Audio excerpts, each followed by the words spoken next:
He said Brawley was rebuilding. In that game, we got to see a preview of what was to be for the rest of the season. We got to see Ethan Gutierrez as a freshman quarterback. Started about the third quarter, I believe, and from there on,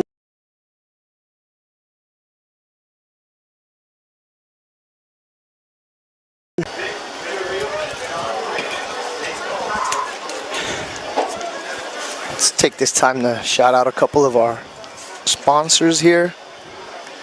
Some of our sponsors for the Desert Review. Okay. We got Barnitsky Vision Care, One Rural Beef Packers, Desert RV, A&R Construction, The Man Company, Fry Chapel and Mortuary, Brant Beef, and Ojeda Industries.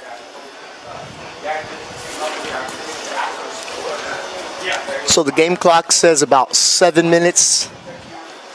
We still have a few other sponsors that we'd like to shout out to. Hart Insurance Centers in Brawley and El Centro, Carter Taylor and Lidco, the Dom Team for Real Estate, Brownies and the Town Pump, Smith Kendall Insurance and Real Estate, Johnny's Restaurants in Brawley, Imperial and El Centro, Clayton Drain Tile Maintenance, Clicka Parker Insurance, OK Rubber Tire Company, Jordan Central Implements.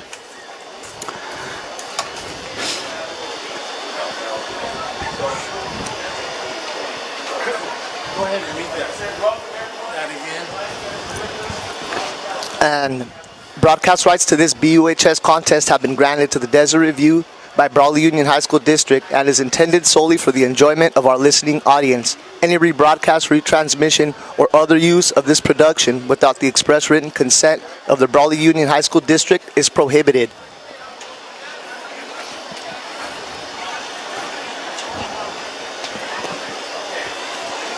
So Brawley, Ernie is coming off a 2-2 record.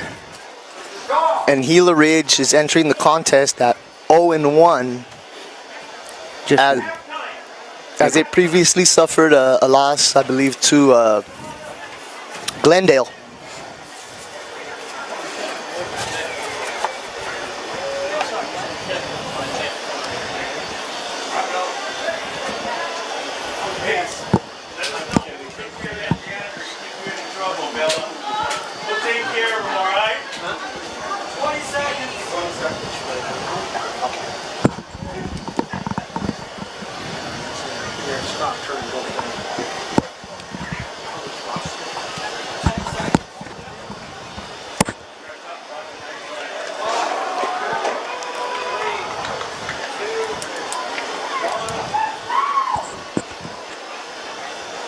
Looks like the Brawley Wildcat Marching Band will be taking the field to do their rendition of the Star Spangled Banner. Band director Esteban Corona. I believe it's his 5th year.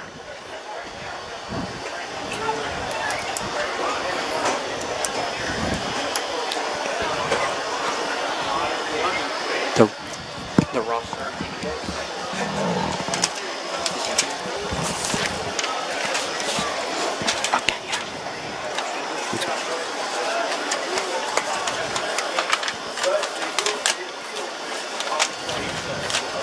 The captains are getting ready to head out to the midfield. Here's an interesting thing we were talking about. I've been talking to a whole bunch of people. Is when was the last time Brawley played a Saturday evening football game? And nobody can remember. It had to have been a time when there were probably no lights. The last time I remember Brawley playing on Saturday, one in 2005, I believe, they played Crawford in San Diego. That was one of my first misses that I'd miss a game. That same year, they played Point Loma for the semifinals on a Saturday after Thanksgiving.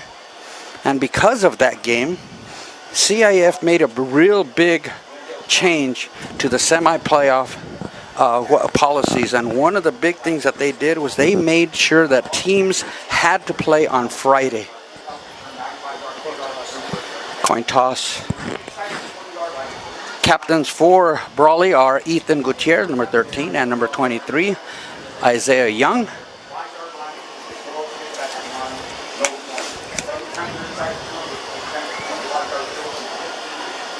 And in Brawley's last contest, they defeated the other Yuma team, another Yuma team, Cibola, 49-8. 49-8.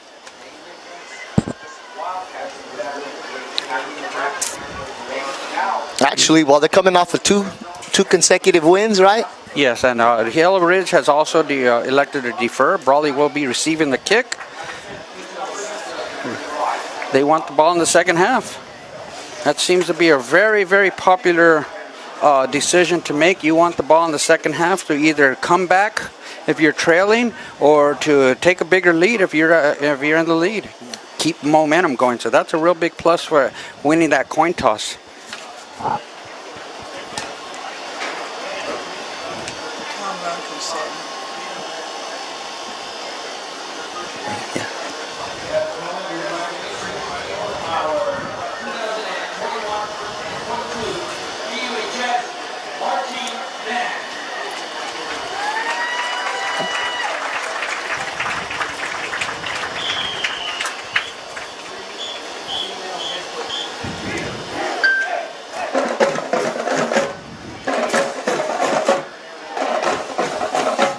Do you know any history, Ernie, on the 9/11 on the scoreboard? 9/11 has always been there at the beginning of every game. It signifies this during the Star Spangled Banner. Yeah, they've been doing that since 2001, believe it or not. Just about every game that they have done it, the scoreboard always reflects 9/11. Now, there was a time, a sad time, back in 2006, I believe. It was the fall of 2006 when two other numbers were, and that was 01 and 10, and that reflected, and that was to honor Brian Thomas and Clark Seibert on that's a very sad season. We're going to sign off for the national anthem.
And it's nice to see Old Glory out there waving as there's a little breeze out here tonight.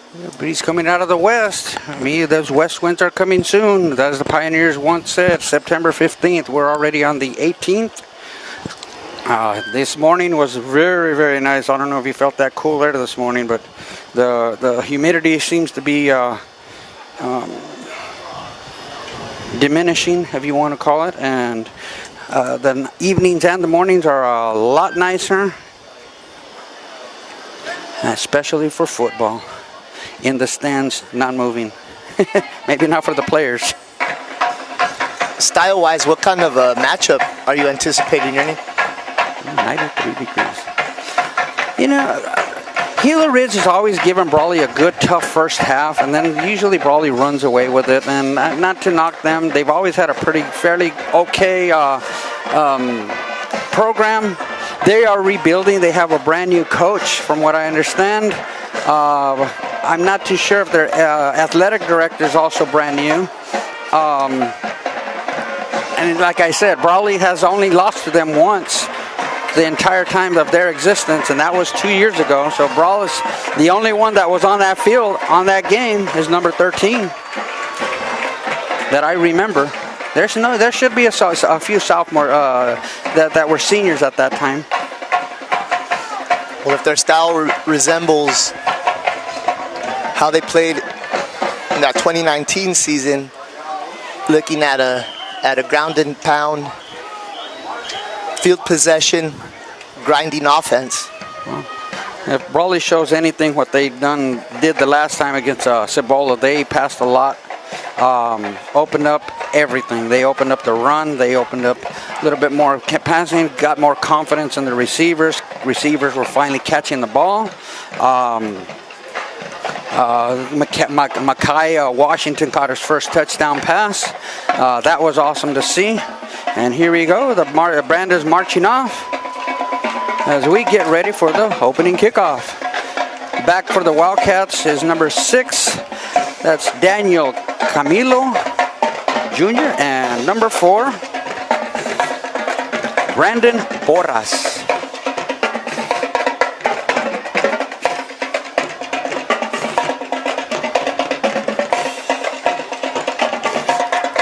And as Gila Ridge lines up the kick, it looks like that's Michael Galaz. Number 21. It's getting ready to set this thing off here. Okay, last time Brawley had the ball, the opening kickoff going the exact same direction. They scored on the second play from scrimmage, and it only took them 44 seconds. Let's see how long it'll take them today. Gila Ridge is usually silver, and you have a hard time seeing their colors. That's what I remember from it. I could not spot their number. You can see their numbers really good today, so we missed a number here or there. It's going to be our fault because I have a hard time every other. Here you go, and we have number 6. Lets it roll. It goes right through, and it's going to be a touchback. Brawley will get the ball 1st and 10 at their own 20-yard line.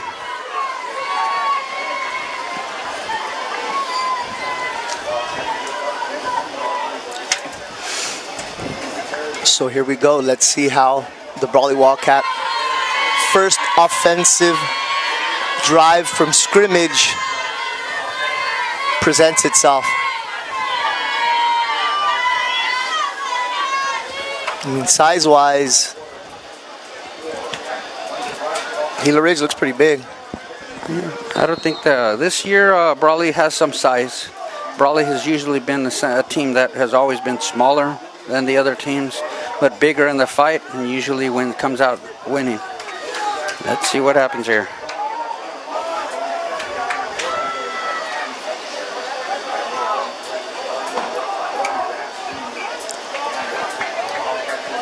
Brawley's in a pro set. Camilo takes the ball at the 6. Number 6, he looked like he lost a yard on that carry. Yeah, Gila Ridge with the penetrated the offensive line there and got a backfield tackle. It's going to bring up a 2nd and 11 at the Brawley and 19. So 1 yard loss.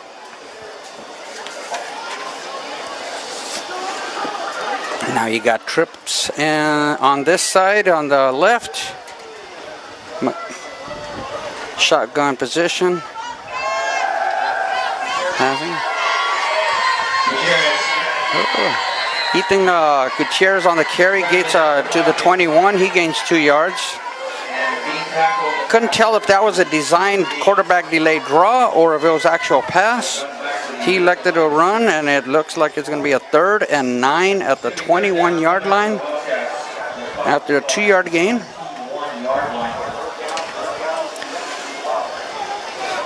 Third and long like that, it's a really tough decision. It's tough. You don't want to be caught up too many times in that situation. You want to third and short. Trips on the bottom now on the Brawley sideline. Lone raid receiver on the opposite. And he's running again. He's got a lot of room. He's going down to the. Looks like he's going to be. They have him. 40. They have him out at the 35-yard line, but he puts out that ball ahead of him. So when he goes out of the bounds, it should be marked where the ball is at when he goes out of bounds. So he actually should have been at least a yard or two. But we get a first down. First down at the 35. That was a 14-yard gain.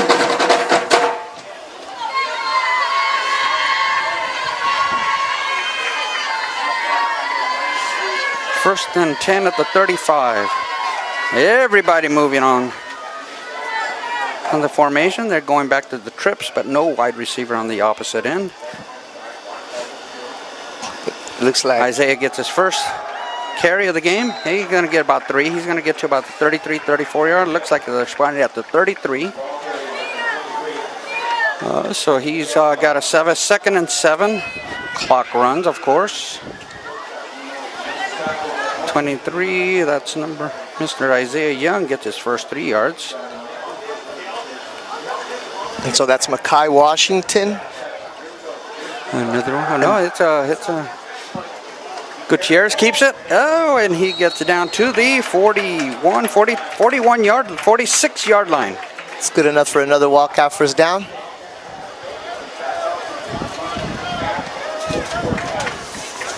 And the chains are moving here. That's a 12-yard gain for Mr. Ethan Gutierrez.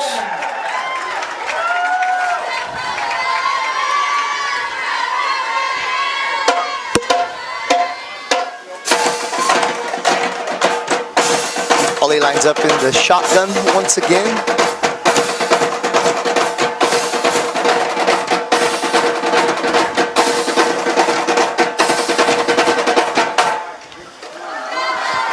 Isaiah Young breaks a tackle, breaks 2 tackles, and brought down by 3 players, and he gets down to the 48-yard line of the Gila Ridge Hawks. And giving him 6 yards. Brings a 2nd and 4. Brawley's keeping it right in the middle of the field. Here's Young once again. Oh, they read that one, and he gets a 2-yard loss. They stopped him behind the line of scrimmage. And that was John Davis there for Gila Ridge, who broke through and made the stop right there at the line of scrimmage. They gave him actually a yard more than I thought. So they're at the Brawley, at the Gila Ridge 49-yard line. Gave him forward progress up to the 49, so he only lost 1 yard. So we got a 3rd and short. 3rd and 4 yards. It's a long 4, short 5.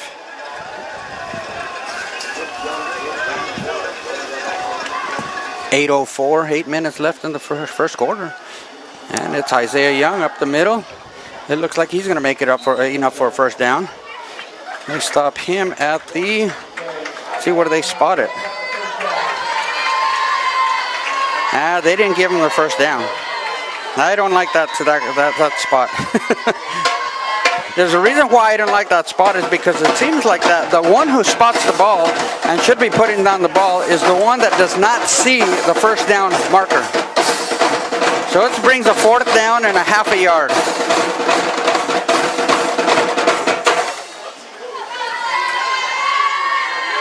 Well, Gila Ridge has been having a tough time stopping that draw play up the middle. And let's go back to the honey hole. Isaac!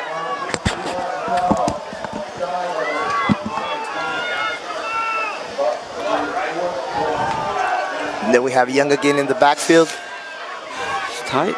Oh no, it's it's a fumble. Oh, that one went sour from the very beginning. It just went sour. Somebody went left. It was supposed to go right, and miscommunication. That was a loss of 2 yards. And Gila Ridge will take over possession. With 7:40 left in the first quarter, Gila Ridge gets the ball Right at midfield. at the Brawley 49. Yeah, mishap there right off the snap. And Well, it looked like they were supposed to be going to, well, the running back was going right, and Ethan was going left and had nobody to give the ball to. And Gila Ridge on their first one, number 8 on possession. Oh, a snap on that shotgun. Bounced off the quarterback's hands. Caught in midair by was it number 8 or number 9? I know Samuel Manjarres, the quarterback, was the one that saved that. It was the running back who caught the ball in midair. He was going to get the handoff. He caught it in midair and got down to the 48. He gained 1 yard. So it's second and 9 at the 48 of Brawley. The Wildcats almost had a chance to take the ball right back. Oh, low pitch, 21. That's Michael Galaz for Gila Ridge. Takes the ball down To the 45 of Brawley. Gains 3 yards. That's number 21? Yes. 21, third down, and he got 3 yards. So it's 3rd and 6 at the Brawley 45.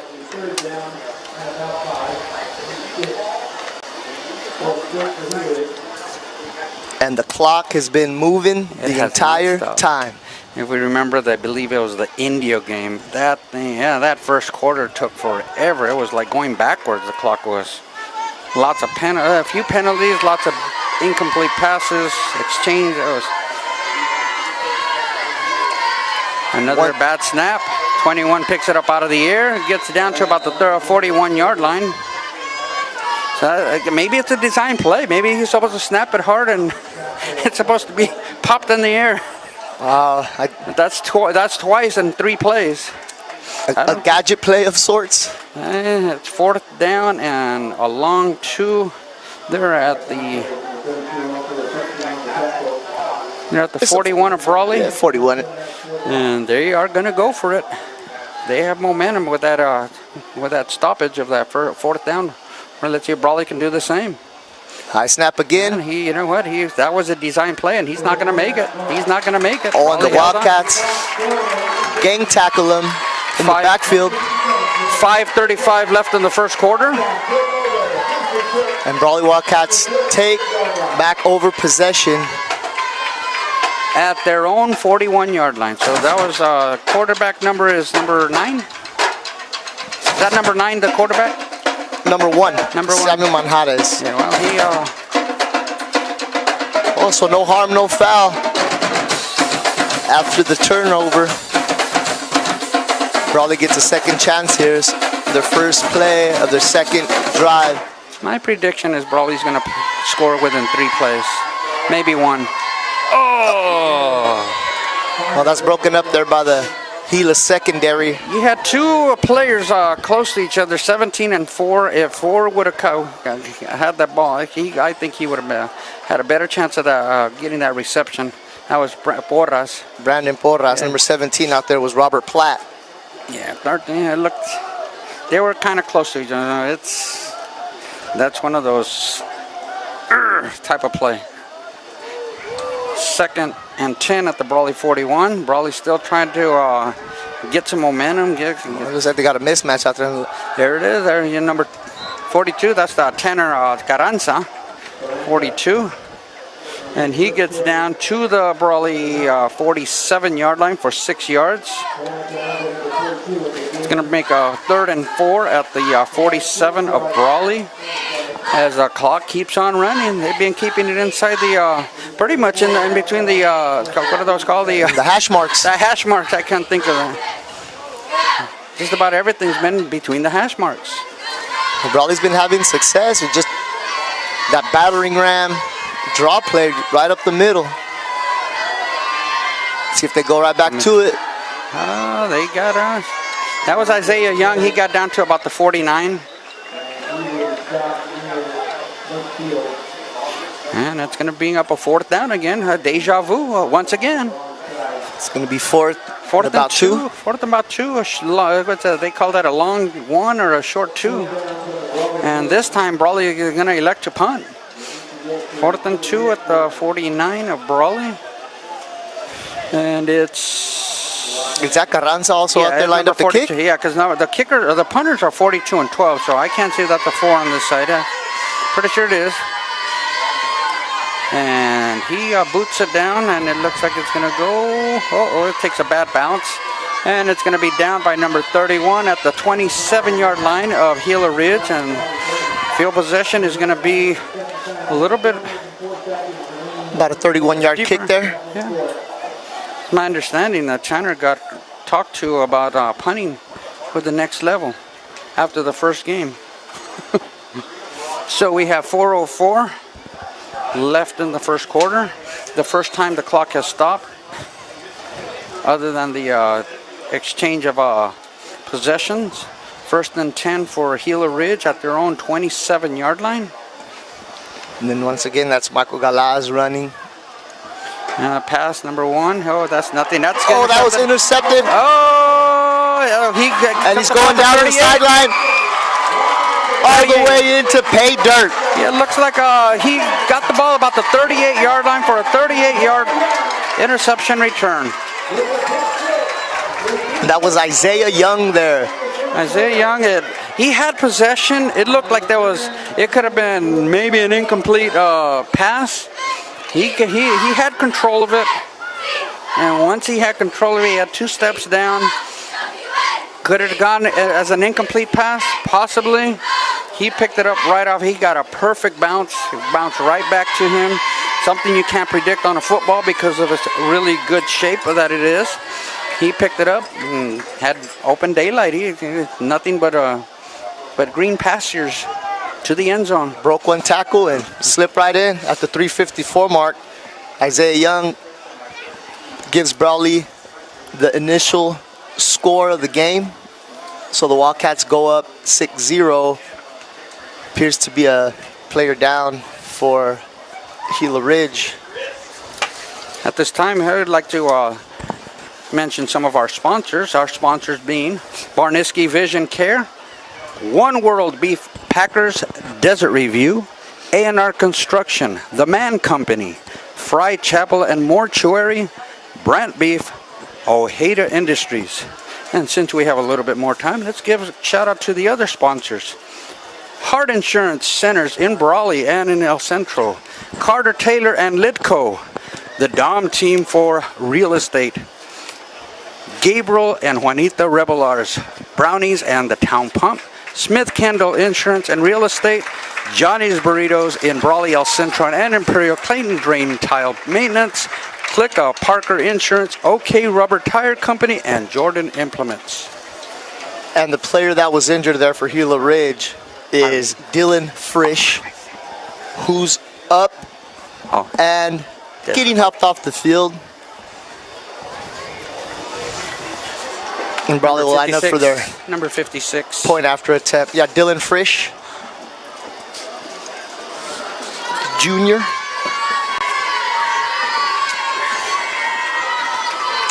And they're going to go for 1.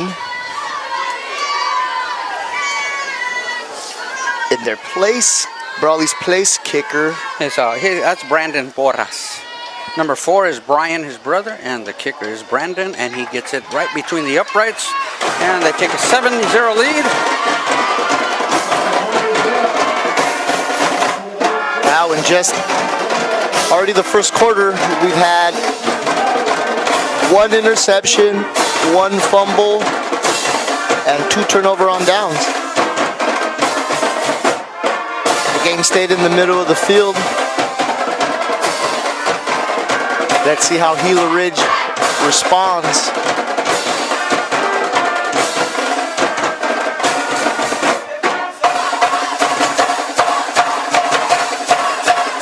With this, how many more games before Brawley goes, before IVL starts, Ernie? Well, this is the 5th game. I believe they have 2 more games. For sure, Fallbrook. And I believe there are only 4 games in league. That's 3:54 left in the first quarter. Gila Ridge will be taking the Here we go. Yeah, correct. They have Fallbrook, and then right after that, league starts versus Southwest. And so they're gonna have 9 games. Brawley already has 2 wins in a row. They're 2-2.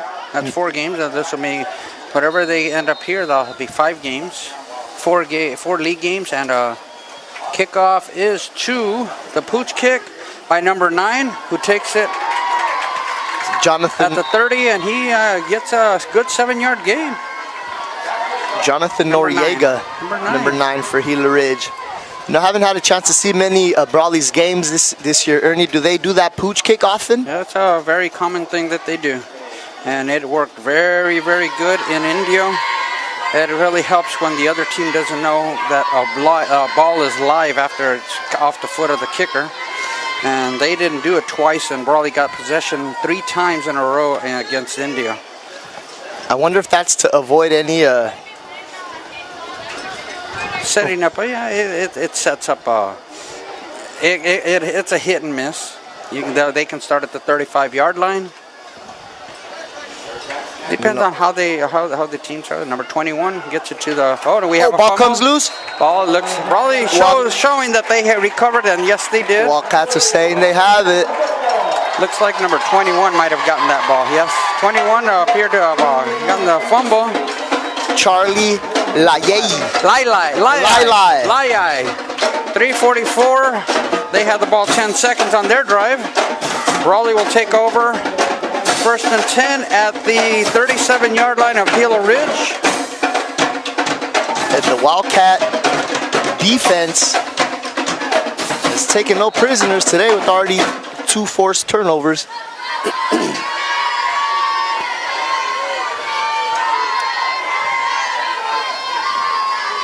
So now they give it right back to Young. Yeah, I thought he was going to break out. He got 5 yards. He's got down to the 33-yard line. So they were at the 37, so that's 4 yards. 23 gets to the 33, that's 40. That's 4 yards. 2nd and 6 for the Wildcats, and what they've been doing a lot more is that they've been doing a little bit quicker offense. Yeah, looks like I don't know huddle. Like a type of hurry up. That's a lateral. That's a lateral. Oh, I thought that was a lateral right there. That was close. That was to Daniel Camilo there. Daniel Camilo Jr. That's a very scary pass in that if the ball doesn't go behind the receiver of the line of scrimmage to the receiver, it's a live ball. It's a lateral. It's like a long fumble. And it's a judgment, if you want to call it a judgment from the referees. And that's, as a defense, you always want to think fumble. Yeah, get that ball. Get that ball. Get that ball. Not to mention a hot read. And there he goes, and he got once up the again middle. Young gets it down to the 26-yard line. And somebody's down for Brawley. No, he's coming right back up. 74 had to put a little scare on me. Now that Gila Ridge line is being pushed back. They got down to the 26-yard line. Should be a first down. No, it's a 40-yard game. That's going to be 4th and about long. Yeah, it's a long 1, short 2. They're wondering what's going on here. Got an official timeout. I think they're going to measure. They start at the 37. They're about a football inside the 27. I believe it's a first down. I think Gila Ridge called a timeout there. No, that was official timeout. They did the official timeout signal, both fingertips on the shoulders. Well, that was a fortuitous timeout there for Gila Ridge as the Hawk defense appeared to be tugging on their shorts already. And the first down is granted. Yeah, it looked like a first down. So they get down to the 20. They're going to mark it at 27. Inside the 27, about a 1 about a football distance off the 27-yard line. So they got 1st and 10 at the 27 as the clock continues with 3 minutes left in the first quarter. Let's see if the Wildcats continue that ground and pound or maybe go for a home run shot.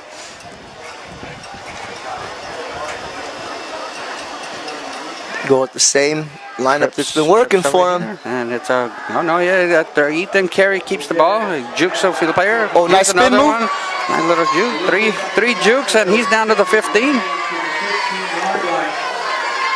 You got to realize Ethan has played against this team.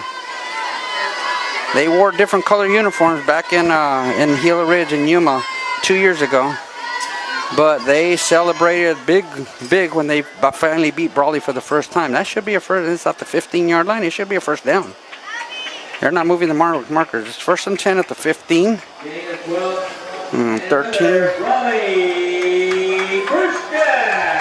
Yeah, that Gila Ridge defensive line is huffing and puffing. Well, Brawley's pushing them there. That line, big and strong. Number 24. Gets around the end, and that's Camacho. I'm not much thinking that's Daniel Camacho. No, I'm sorry. No, that's Gilbert Corrales. Gilbert Corrales. I'm sorry. Takes it all the way in for Brawley's 2nd score of the game. Yeah, that's Mr. Speed there. 24 for 15-yard touchdown. Gilbert, a.k.a. Tweety Corrales. And the confetti is flying here at Wildcat Country. Setting up for the 1-point PAT. And it looks like it's on this side. No, it's good. Successful. And we got a 14-0 Brawley advantage over Gila Ridge. It's 2:13 left in the first quarter. Brawley has taken a 2-touchdown lead. They're up 14-0. They did not waste those opportunities after the turnovers. Brawley is executing. Now, Gila Ridge, let's see how long their offense can stay out there. Because if they can't get any first downs, that defense is going to have to come right back out, and that will be bad news for the visitors. Yeah, Gila Ridge Hawks have only had the ball 5 offensive plays. So that's... And one of them was a punt.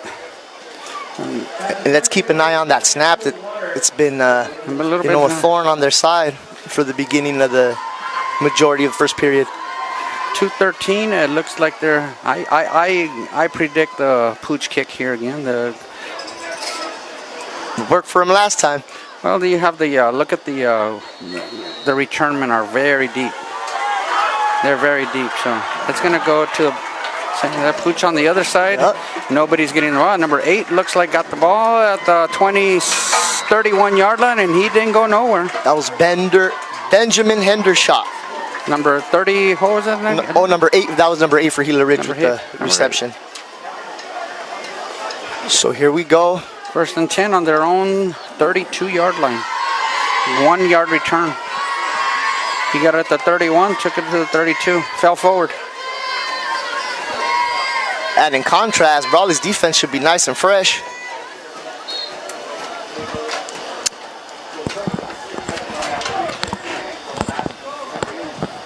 I think also that modified hurry-up offense didn't help the cause for the visiting team. Okay, you have split receivers on each side, one on each end. Let's keep an eye on that snap. Came off right. Number 21 on the left side, on the right side, Carter. He gets down to the 37-yard line, looks like, 2nd and 5. That's Michael Galaz.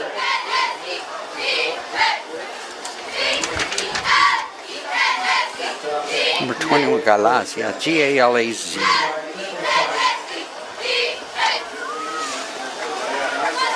We got a 2nd and long, 5 long, short 6. Back in the shotgun position again. Looks like a Brawley blitz. 21 again up the middle, and he gets down to the 40, possibly 40-and-a-half-yard line. They're going to give him exactly the 40-yard line. He gets 3 yards. 21 with that. It's going to be 3rd and 2. 3rd and 2 at the Brawley, at their own 40-yard line. And see, Gila Ridge really cannot afford another 3 and out or 4 and out. Well, that for their defense. They need, their defense needs a little bit of a rest also.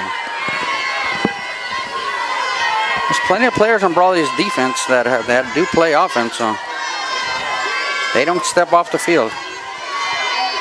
3rd and 2. It's a direct snap to Jonathan Noriega, who gets met in the middle. And that's number 9.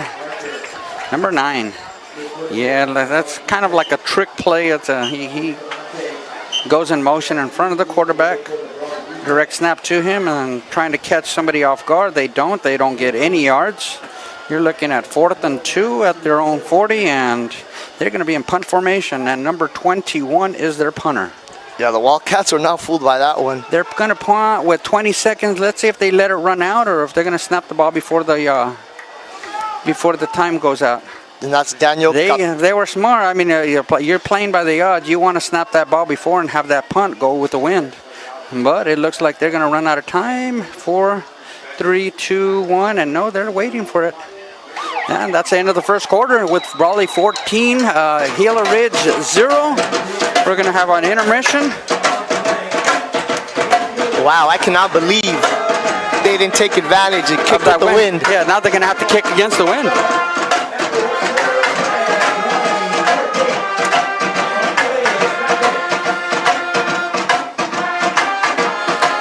So after 1, Brawley's up 2 scores.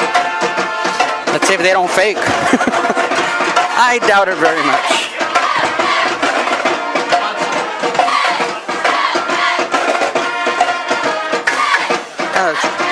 And then here we can just give a shout out again to some of our sponsors. We got Barnitsky Vision Care, One World Beef Packers, Desert RV, A&R Construction, The Man Company, Fry Chapel and Mortuary, Brant Beef, Ojeda Industries, Hard Insurance Centers in Brawley and El Centro, Carter Taylor and Litco, the Dom Team for Real Estate, Brownies and the Town Pump, Smith & Kendall Insurance and Real Estate, Johnny's Restaurants in Brawley, Imperial and El Centro, Clayton Drain Tile Maintenance, Clicka Parker Insurance, OK Rubber Tire Co., Jordan Central Implements.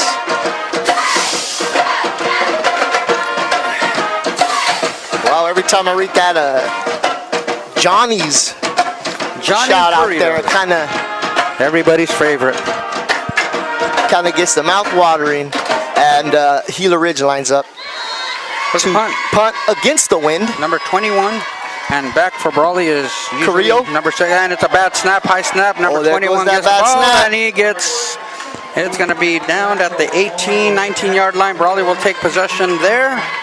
Another very short field for them with 11:55. Only 5 seconds went off the clock there. And that was Robert Platt who bursted through the line and wrapped up the kicker way in the backfield. I believe Robert Platt's a sophomore, so he's got 2 more years after this season. Wow. First and 10 at the Gila Ridge 18-yard line. Short field for the Wildcats as they have trips in the far left side. Mackay Washington, Daniel Camilo Jr., and Gilbert Corrales takes the ball at the 20, and he takes it down to about the 13-yard line, I believe. Nice little pass in the flat. Yeah, little play action fake there from Young. Looked like they got to the 12. So he got 6 yards.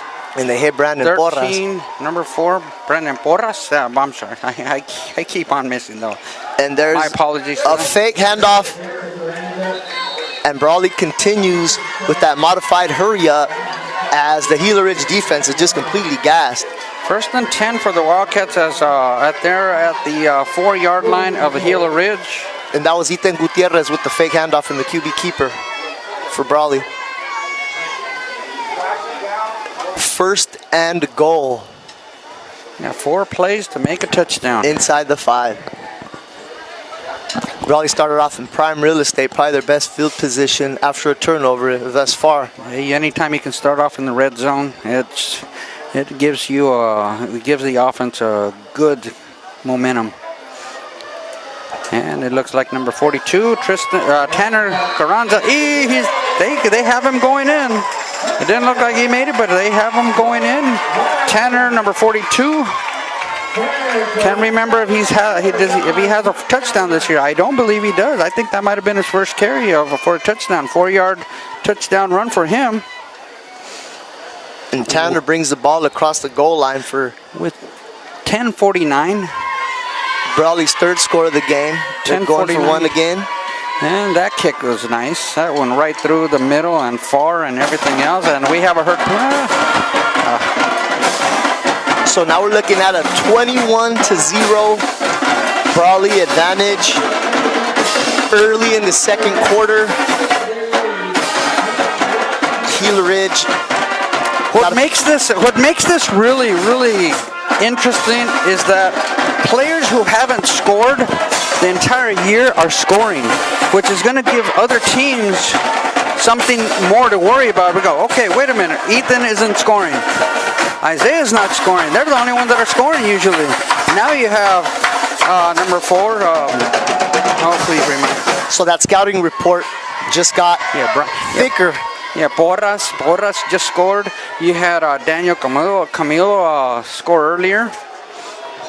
And now you have Tanner Carranza, who has scored, I believe, all 3 of them. That's their first touchdown of the season. If I'm wrong, I'm mistaken, sorry about that. Yeah, if Gila Ridge can't put some plays together and move the chains across some first downs, it's going to get ugly fast. Well, that middle, right between the 35 and the 15 is wide open. Now he kicks it straight into the middle, and that's they a don't squib even try. kick. Well, you know what? They just kicked it hard, and there's nobody there, so that ball's naturally going to be hard enough to go into the end zone for a touchback. Anytime you can have a team start there, drives at the 20, you have 80 yards to go. That's a lot better than starting from the 35. So Gila Ridge has the ball at their own 20-yard line. You know, that's the kind of play where you kind of want to encourage your players, get that ball. Try to pull it out after the 20-yard line. Back on offense, 10:49. Gila Ridge with the ball.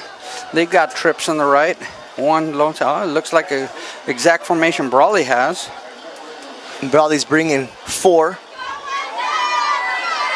Oh, that was close. I thought he broke the plane. Yeah, nearly a neutral zone infraction there. Yep. Brawley recovered. That's number 21 again. With the run, and then with the stop for Brawley, that was Matthew Gutierrez. And he gets to the 22-yard line, so he got 2 yards. 2nd and 8 at the 22. Wow, and like you said earlier, I guess size doesn't matter. Well, you know what? A lot of people don't realize that when you're shorter, when you're smaller than the other team, especially on the line, your leverage is. You actually, if you're strong, just as strong as the tall guy, you're going to have a little bit more advantage on the short because you're having to go down as a taller player. So that kind of helps the shorter players, especially if they're wrestlers. And they go for a pass play And here, Gila Ridge. And nothing happens there. And number quarterback Samuel Manjarres. Yeah, he didn't know who to throw to. And that was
May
Yeah.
Yeah.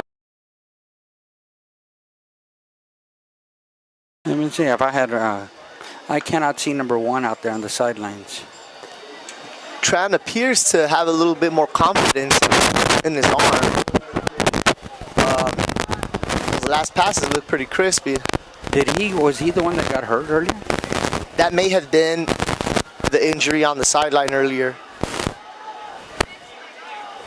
2nd and 13.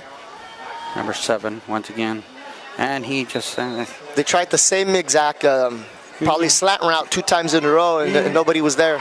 It's 4th and 13 at their own 48, and they're just not in sync. This is their second string quarter. There's number 1 right there. Number 1 is on this side. Looks like Gila Ridge is lining up to punt. You'd think they'd want to run the ball. Yeah, Gila Ridge, well, that's a bit more to at least have the clock tick a bit and let it go and wait to take the full 30 seconds. Oh, that's a bad snap. It was a short this time. Wow. That's I'm going to tell you about that play, which as a punter, if that's going to happen to you, do a little bit of Academy Award acting on that. He got hit a little bit, and in high school football, 3:06 left at 3:06 left in the half. Brawley will start the ball 1st and 10 at their own 26-yard line. And what happens there on the bad snap in the NFL, once it's a bad snap and it touches the ball, it touches the ground, punter can get hit, whatever. In high school football, that does not happen. He's still a punter no matter if he's running, trying to get a first down. As long as he punts it from behind the line of scrimmage, if he gets hit, it's roughing the punter. Yeah, that was amazing. He got that kickoff. I don't know. Cebola's punter did that last week and got a really good punt off the a line drive. There it goes. Boom! Oh, yes. That's Mackay. Mackay hit in stride, and he will score. 74-yard touchdown pass to Mackay Washington, who, wow. That was just a dart. Well, that's just the strong arm of Ethan. Once he gets that confident, hopefully he didn't get hurt during the high fives and bumps.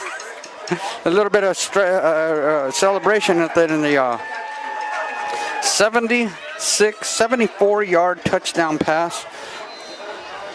And that's 6-11. You're looking at finally he's over 100 yards. 11, 85, 91 yards on.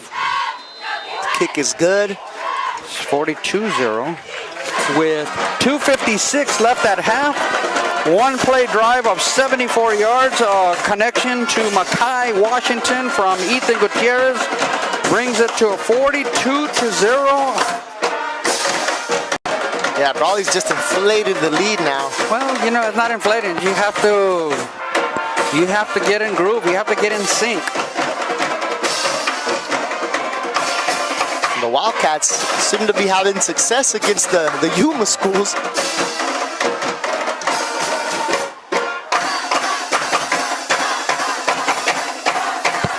As they got 42 points, and now in the first half against Gila Ridge, they racked up 49 total versus Cebola last week. Porras is going to be kicking. We're looking Go ahead. Now they're on the 15-yard line. The return guys are on the 15-yard line.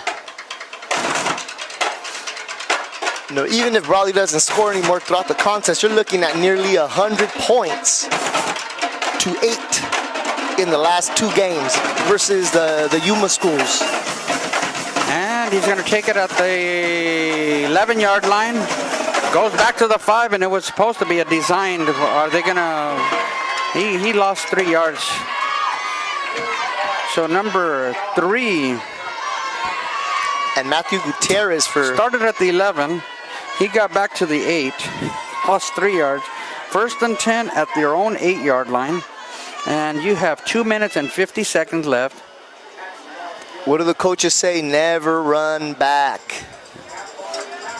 Well, I know Jorge Jaro's foot must be tired. That's his 7th extra point. 7 extra points, 42-0 Brawley lead. George Jaro. And that's consistent. You know, I see a lot of schools trying to go for 2 and mix it up. If it ain't broke, don't fix it. Alan Carrillo, he puts a little pressure, and it's intercepted, and Isaiah catches the ball about the 8-yard line after it's tipped. That's why you do that tip drill. Tip drill, pick 6. 23, 8-yard interception. It's gonna be 49-0, 48 or 49, depending on the extra point by Jorge Jaro. I like the way it sounds. I like Jorge Jaro. He sounds like he could be kicking in the professionals, huh? Certainly.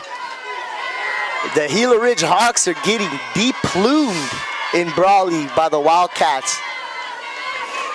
The only thing I was thinking about this game, after losing to them for the first time the last 2 years ago, and how Brawley's been playing this year. They've been playing pretty solid, other than the Modern Day game. Modern Day game, you know, they were just way too powerful. 2:42 left till half.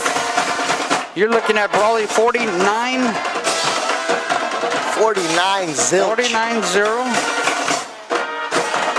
After a 23-yard correction, number 23 Isaiah Young caught the tip ball at the 8, took it in for a touchdown, and we have a 49-point lead, and Gila Ridge is going to have a long bus ride home.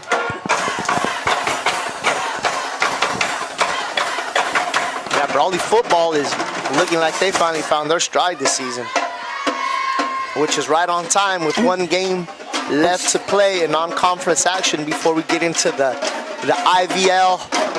Some of the criticism I hear, you know what, there's one thing I will never ever do. I will never criticize coaches, players, or anything.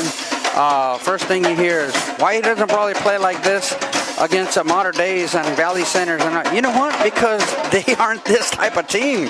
You know, there's a reason why Brawley is winning 49-0, and they beat 49-8 last week.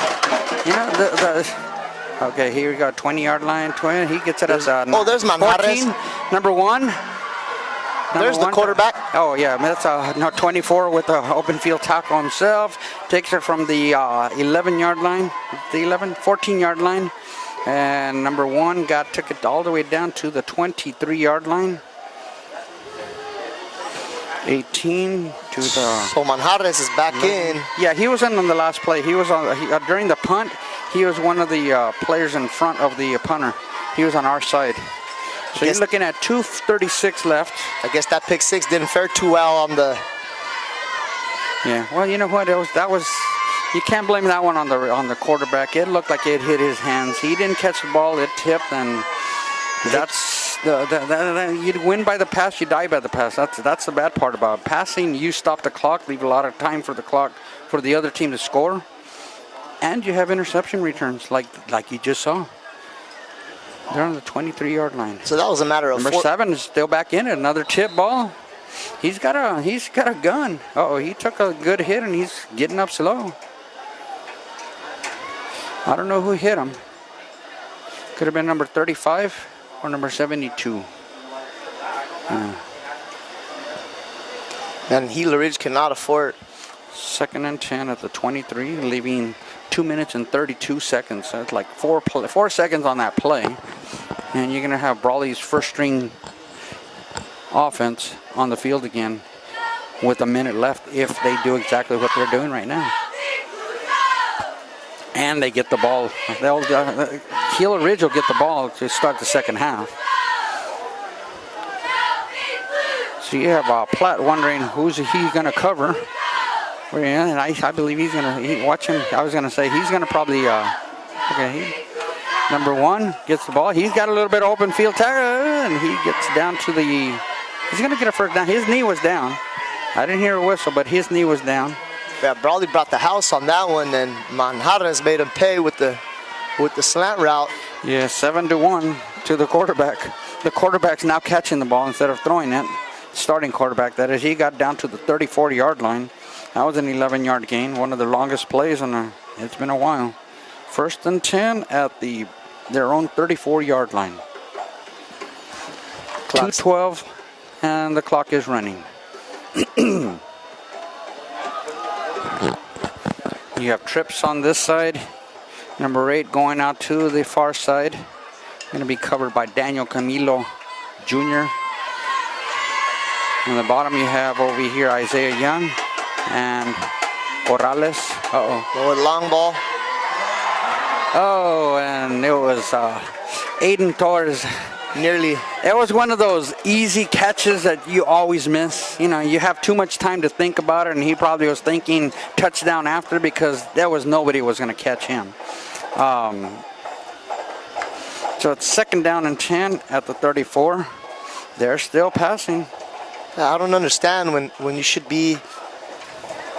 1:47 left in the half. They keep on stopping the clock after 4 to 5 second plays, and you know it's not only you have extra plays, your players are getting tired. You're already getting beat 49-0, and you know you still got to try to practice those plays that you're going to play against your city rivals and your league games in Yuma and the Arizona leagues. And that was a nice open field tackle by number 24. He's having a heck of a game today. Who forced that incomplete pass, right? I don't know. Did they call it incomplete? I thought it was a complete pass. It was a complete pass to the 36-yard line. 2 yards. And that was Gilbert Corrales. And who's the receiver on that? Number 9? Yes. Number 9 got 2 yards. Jonathan Noriega. Jonathan Noriega. He gets down to the 36. 24 is having a really good game. And I see, I can Tweety. That's Tweety. Don't call him Tweety. Apparently that's not well liked, as I've heard on other broadcasts, but everybody knows him as Tweety. Mr. Corrales. Gilbert Corrales.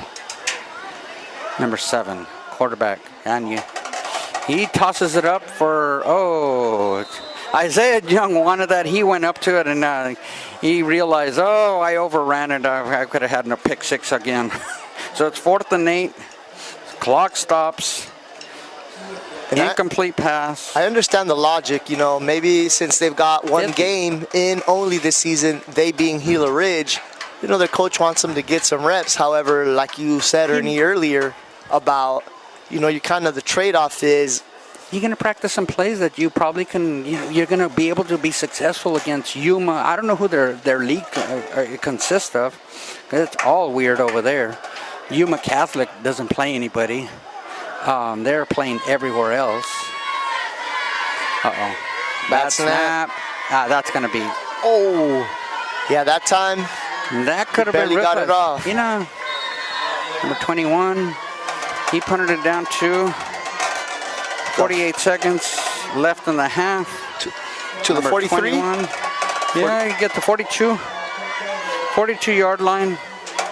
Brawley's going to take over once again in Gila Ridge territory. And I will be writing the story for this game later on, and I just when you hear me go grunt and it's because I was putting the wrong plays on the wrong side. I have Brawley passing and incompletes, and so when you hear that, that's what just happened.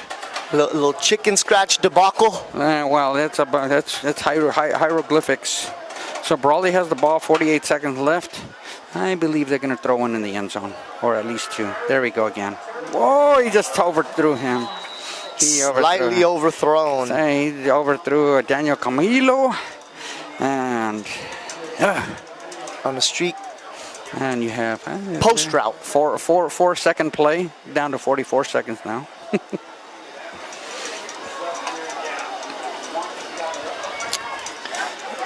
A lot of the players are starting to shuffle in and out. There's some sideline substitutions. I don't know if that's fatigue or strategy nonetheless, it's working for the Wildcats. And just the same as Brawley. I mean, if you need to practice on some pass plays, you know what? Let's do it. Because, Gila Ridge plays in a league where they do a lot of passing. They play against Cibola. Cibola passes a lot.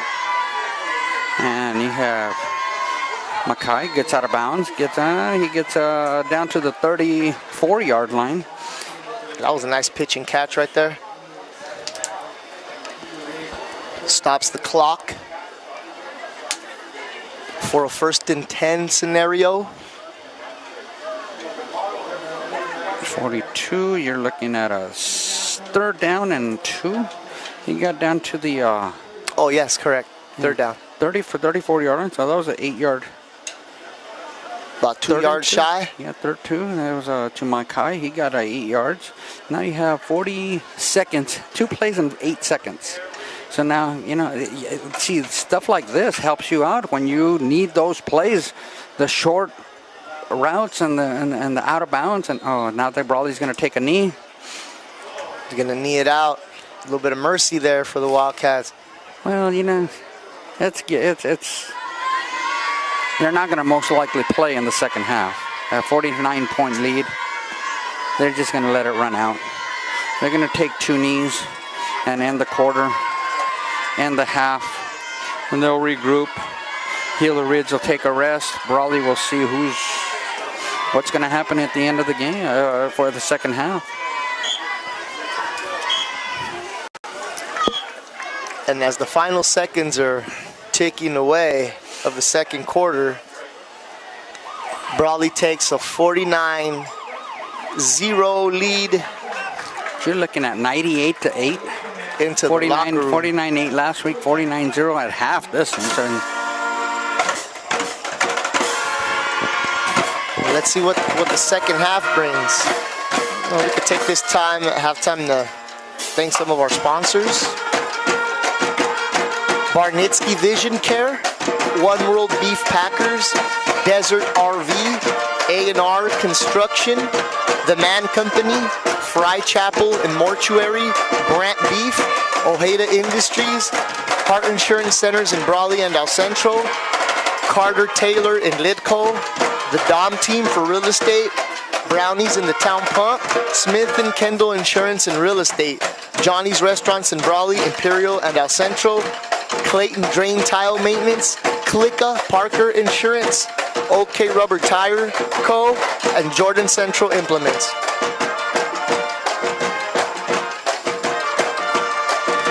So this week we didn't have any Thursday games. yeah, Let's take a look at, no Thursday. There were no Thursday games. I believe not. Okay. Let's take a look at around the league for some score updates. I know the Holtville Vikings and Calexico Bulldogs had a barn burner yesterday. Came down to the last minute. Holtville ended up in victory formation with the 29-28 victory after Calexico Bulldogs were unable to secure an onside kick with 50 seconds left, to force another potential opportunity to win the game. Holtville held on and they remain undefeated this year. Yeah,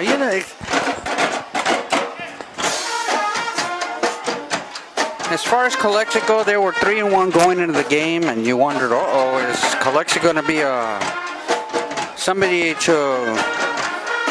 They do have a good quarterback. I will give them. They're still rebuilding. They're a school that should probably be beating Holtville teams with their size. Holtville does have a heck of a team this year. They had an awesome team last year. Unfortunately, the team that could have probably won the whole thing in Holtville, the season cut short. That really hurt a lot, and that was an exciting team to watch. And when they barely lost to Brawley, a lot of people were opening their eyes. Wow, is Brawley going down? They're almost losing to Holtville. But you know what? I told them, you had a very young team last year. Most of the kids were sophomores, some juniors, and that was a very young. And that Holtville team was all seniors. Awesome team. Hilfiger didn't play last year. Their starting quarterback this season, he sat a year out. Who knows if that has anything to do with with their newfound the consistency in the program also. You're coming off a decent season, and then they lost a lot of players. That was the thing, is that they were going to lose a big chunk of seniors. That was the question mark on Hopeville. So them beating Calexico was not a surprise to me. Totally not a surprise to me. Central losing to Christian, that wasn't a surprise to me, because you know what, like we always say, 28-44 was the final on that one. Yeah, Christian's a private school, and the Division 2. They're Division. Are they Division 2? I believe they're Division 3. I think Central's got bumped up to Division 3 this year. Bumped up, that would be going down. Weren't they in 4? No, they were 3. 2. They were at least 3 last year.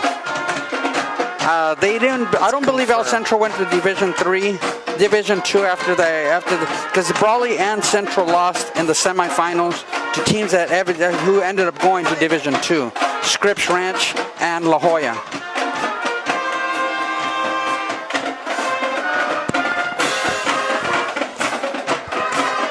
El Central could have gone up to a Division 2. I'm not too sure. I have not looked. But speaking of the divisions, how the divisions were, San Diego CIF, and I hope I don't get in trouble for this, because I've always said this about the system that San Diego CIF run. I think it's a perfect system if you only use it to the private schools.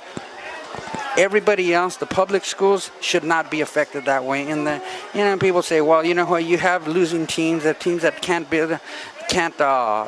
have great teams or good teams and seasons in there because they can't compete with anybody. Yeah, because the private schools are taking everybody from them, and that's very sad. They're taking the best of the core players, and with open enrollment anywhere, just about taking anywhere, so that happens. But it would be perfect for modern days. I see here, according to Max Preps, Christian is in Division 2. Okay, they're Division 2. They went up. They moved up. Okay. Which, you know what? You think, like I said, this is what I say about the private schools in San Diego. Private schools have a enrollment possibility. They can choose from 3.3 million kids out of San Diego. The population of 3.3 million in San Diego. That's San Diego County. And so you're going to get better players. And like I said, they're going to be taken from the other schools. Well, because private schools don't have any recruitment restrictions, correct? Well, they don't call it recruit. They don't call it recruiting. We don't recruit. They want to come to our schools. But as I said, size. You're looking at Calexico, 3,300 students or so. Division 1 size school, but they're never going to compete in that Division 1. You're looking at Southwest at one point was up to 2,500 students. They're down to 1,900 or 2,100. El Centro's in that 1,800 or 1,900. I believe Brawley's finally about 1,900. Speaking of Southwest, amid their loss yesterday to, I believe it was Santa Fe. Yeah, they lost big to Santa Fe Christian. They've been able to chalk up 2 home game victories. And who'd they play? They lost to Hopeville. Yeah. Then they beat Vincent Memorial 28-27. That was a close one. And then last play of the game and the extra point. They could have gone for 2, but could have gone to OT. A school the size of Southwest should be beating a school the size of Vincent Memorial anytime, even if it is private. So that's I don't know if you've seen them play. Vincent? No, Southwest. They do this thing that reminds me of kind of William the Refrigerator Perry. Oh, okay, the big guy. Yeah, number I think 61, Seneca Haynes. 61. Goal line situations, they just hand the ball right off to him, and Bulldozes all the way in. I knew a famous 61. That was my best friend. He was 61 in the class of 82. So I want to give a shout out to him. You said 61. Okay, the Southwest second home victory was versus Kofa High, another Yuma team. Yeah. Everybody beats Kofa. 48-6. Yeah, Kofa is very. It's just sad. Their program. They have a huge school. Really, really nice school. Unfortunately, football is not their thing. And Southwest, that was their last non-conference game, with the exception of Palo Verde. I believe they've been modified to Manzanita League. So Southwest next game will be at the Eagles Nest versus Brawley on October 1. But thus far, there's always, you never know what the venue changes, what the date changes. Tentative schedule there. Now, who else are we leaving out? For Southwest? We got Southwest, we got Central. You know who's surprising is who's doing really well is Imperial. Even they have a few losses, but you know what is impressive about them is that they're not giving up too many points. Oh, under the helm of David Shaw. Yeah. David Shaw is going to bring something. And, they have had some players being taken off their teams. They're going to other schools. So, that's that. So he's really done a good thing about. He's been doing a really good thing. And Imperial, Imperial, they're gonna put up a fight. Wow. Imperial, matter of fact, Gila Ridge is on their radar. They'll play next week. Oh, that should be about the same here, because Imperial School and the way David Shaw has them, they're gonna give them. I mean, they goose-egged Monte Vista last night, 31-0. They lost or won? They beat Monte Vista? Yes, they beat the Monarchs, 31-0. Monte Vista is one of those teams that's either up and down, and there's not really a in between. Yeah, this season they haven't chalked up a victory yet. Yeah, that's. And the Tigers are 2-2, 500. Yeah, they have one less game than everybody. They also beat. The theme of the day, the Yuma schools, Cibola. Okay, yeah, they beat them. And I really believe they didn't have their starting quarterback that game. Cibola didn't. And that was a whomp, 41-14. Yeah, they didn't have their quarterback on. They were running the Wildcat most of the game, from what I understand. I didn't watch it, but I was talking about how Imperial played against them. And, they did. Their defense played well against them. They don't give up too many points. 21 points, they give up the most. Then we got Vincent Memorial, who started off kind of shaky. And, they've chalked up some victories now. I'm trying to think of, is Calexico Division 4 or 5? The Bulldogs? Yeah. And the reason I ask that, because they're fairly okay. They're not a bad team. They have a really good quarterback. They have some things going right for them. Their record is 3-2 now. Calexico, yes. They surpassed 500. They're above 500. Some of the teams that they have played, they should have beat them. They played Calapat, and who was the other team they beat? They lost to Palo Verde. It was a close game to Palo Verde. But you know what? Calexico looks good. And I don't know if you noticed this, but I see a different helmet out there. They don't look, the helmets don't look black. I see some shimmering aquamarine, something shiny. I don't know what they did in the locker rooms, but they're shiny now. Did you notice? Oh, yeah, yeah. All of a sudden they're shiny. What happened? They go out and wax the helmets? Looks like a little sequence or something there. Whatever works. Yeah, whatever works. As they see if Brawley can maintain a shutout, I think that's what they were really hungry for last week. And against Indio, shutouts. That's one thing they lack. They don't, their defense. They've been putting second team defense out there, and they give up a couple touchdowns, but. Yeah, and all that. It was only one big play last week. It was the long pass. Speaking of Calexico, I believe Tyree is out in Banning. Wow. He's still out, huh? There's a lot of new coaches here in IVL, as of late. John Haynes out in Southwest, within the past couple seasons. David Pena at Central, 4 or 5, fairly new. Then Solano, right, who took over out there in Calexico. Mm-hmm. David Shaw for Imperial. Okay, yeah. Self out in Calipat. And he's the longest tenured coach right now in IVL, and been around since 2011 season. Wong's still out there, and Vincent Memorial. We have Self here in Brawley. And who's been with the program since with Bishop days also. So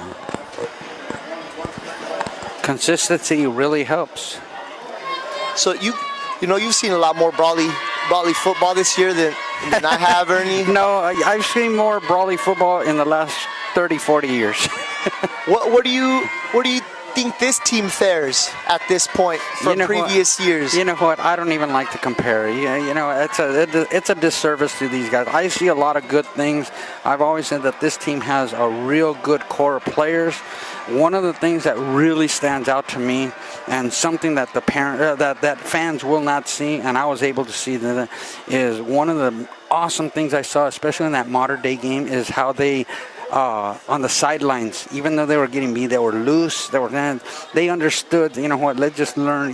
You could just feel that in that game. They felt bad about losing to Valley Center, and they did not like it. And they matured in the first game. One of the big, incredible things that I've seen, and it was very obvious during the spring season when they just had, is the parents that help out. My gosh, you got parents that are volunteering for this and that, and there's an abundance of parent help. Whether or not that's changed, hopefully it hasn't changed too much, but they are really, the parents helping out this team. And the other thing is Las Chabelas. They've been furnishing burritos for the football team for the away games. They don't want to. Here's your food. For after the games, and they enjoy them. Even with the losses, they get some good food. And got to give a shout out to Chabelas because they're helping out the team. And that's Brawley. That's Brawley. That's a staple of Brawley football. Everybody helps. It's community, right? It's at bonfires. What they say, it takes a town to raise a warrior. It takes a village to raise a. And Brawley's been definitely consistent with that throughout the decades. It's just more noticeable. I will say of previous years and what I've seen, it just this set of the set of parents that I've known that I can't say many names because I'm going to leave other parents out of it, but they're just above and beyond. 8 takes the ball at the 25-yard line, and he gets shoulder tackled by number 35. That's Moreno or Matthew Moreno, I believe. Matthew Gutierrez. Yeah. I get him and Matthew Moreno. Moreno's 25, I believe. Yeah, 25. And so number 8 took it at the 35, and the accelerated clock has not kicked in yet. So that means it's going to start in the third quarter. Or after the third? At the beginning of the fourth quarter. So it's 1st and 10 at the 27-yard line, and he got it at the 18 to the 25. Let's see what Brawley's doing out here on defense. Trips on the far side, one lone receiver on this side. Few 21. Oh, and 21. That's Charlie Lai. Put a lot of pressure on the quarterback. Hit him as he delivered. No passive completion. Untouched. Yeah. Untouched. Yeah, bullseye right on the quarterback. Number 21, Charles Lai. Kevin Tran got that ball off just at the nick of time to avoid a big hit there. Number 7, incomplete. That was a good rush. If you want to call it a rush, it was a hit while throwing, and a very bad dead duck throwing, flying. And it's going to be hard to move the chains against Brawley if they're getting that much penetration and only rushing 3. you have a few players that are second, that aren't starters, but they're fresh. 44 right there being held hard. Look at number 44 down here in the bottom. He's totally out of the play, and they're not going to call a penalty on him. But he's being talked to. Minute 54. Hey, you know what? That's a little bit of a hold and a takedown, but you guys are losing 49-0. Maybe we won't call it. It looks like, watch it. like Brawley secondary trying to do a type of a zone, and it seems Gila Ridge is trying to get one of the defenders to commit and then throw it the other way. But looking at 2 receivers, both on each side, lone running back with a quarterback, and you have a 3rd and 10 at the 27. 15 seconds have only clocked off that, and they're going to throw it, chuck it long. Bomb attempt. And broken up.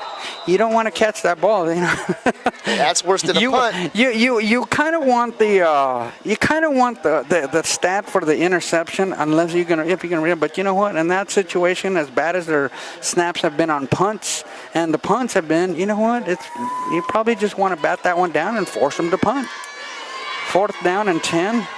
They only took 23 seconds off the clock on that drive. So 11:37 left in the 3rd quarter. Let's see if that snap can get to the kicker. Yeah, and you're looking at number 21 punts. Yeah, Michael Galaz. And he gets a nice little punt. Number 10. Number 10 takes it on the. Number 10 down. He took it about the 45-yard line, and we have penalty flags all over the place. Ball came out right at the end of the play. Yeah, the ground calls and it's 11:28. We'll see what they called. I saw a signal, but flags all over. It's raining flags, raining yellow flags. Based on the location, that indicates no hold. It's going to be on Brawley. There we go. I think it's going to be on Brawley. Brawley hold. Either that or a push in the back. And it'll be 10 yards from the spot of the foul, which is at the 38. Number 10 took that ball right in stride, and he had a lot of momentum going forward. And it's going to be 10 yards. Yes, 10 yards from the line, so that's a push in the back. For 10 yards back to the 43. And the Wildcats offense has had their way. They've had field possession. 1st and 10, that's one of the big things. Seems like the only time they can get backed up is if they shoot themselves in the foot.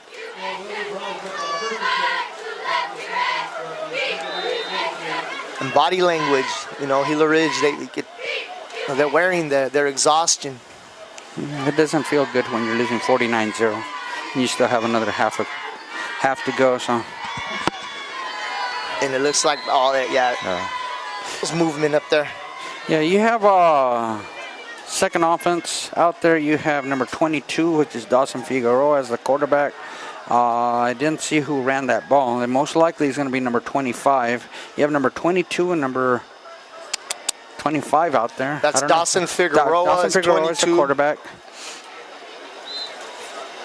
And 25 is Matthew Moreno. If he carried. I'm not too sure if he carried the ball, though. That's back-to-back penalties for the Wildcats. And it's about 25 yards, 48. 20 yards. It was a false start on Brawley. Oh, so that's 15 yards worth of penalties. What you're looking at, first string, that's number 3, Noah Gonzalez. And I think that's going to be an illegal procedure on Brawley again. Oh, I thought that was because of the scoreboard flickered. So that's 1st and 20 now. And where did they start off with position? 43, so now they're at the 47, and they have a 1st and 10 1st and 20 at the 10 at their own 47-yard line. Looking at number 3, Noah Gonzalez is in there. You have number 22, Dawson Figueroa. That's number 25 yards worth of penalties. 25 should be in the back. Yeah, 25 is the lone running back. And And he's been carried. That's Matthew. Oh, now you have Once another again. false start, number 7. Whoa, whoa, whoa, whoa, whoa. Little extracurricular activities That was there. number 59. Should have gotten a personal foul. That had no business happening. That they gave him. That's a second gimme for number 59. And you said this is Brawley's second unit. Yes, Brawley's second unit. Now they have first and 25 at the 42. They blew the whistle, and then you see the hard hit on the quarterback. You should call a personal foul.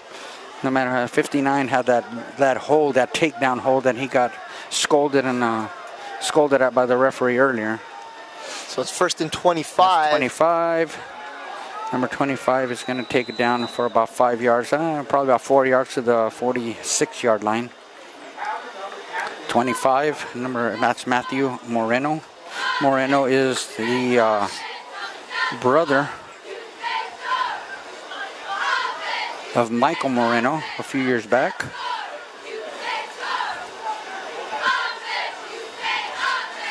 Got 4 yards. Second and long for the Second Wildcats. second and 21 from their own 46-yard line. And that's Matthew Moreno again, and he tries to go over his own lineman. Gains another yard. So now you have a 3rd and 20. Brawley's going back to that ground and pound. 47-yard line. He got to the 47. Yeah, well, you know what? Let's run out the clock. Let's get some reps in. Let the clock run. The only one that's stopping the clock is Gila Ridge on their passes. They only had that 23 second drive, 4 plays, 23 seconds. I'm interested to see if their special teams got more yards than their offensive unit. And 25, he gets it to the 49. They're going to Moreno. mark him at the 50. He got 3 yards. 25, he got 3 yards to the 4th down. And Brawley's switching out platoon style, 4th and 17. taking advantage of their numbers. Got about like 7 fresh new souls out there for the 4th and 17. Oh, maybe that's because it's special teams and they're going to punt. You're going to have punt. And then you're looking at Carranza is going to be punting, number 42. He's a running back. Maybe he'll run the ball. And Gila Ridge has Manjarres out there. High snap. Got it off. Yeah, it was a little better snap. Look, he has hands. That wasn't Manjarres. Number 9. Noriega. Number 9 took it at the 14, and he was down immediately at the 16-yard line. He fell forward for 3 yards. 42. He punted it down to the 14. Number 9 did not get too much on that carry, on that return. 3 yards.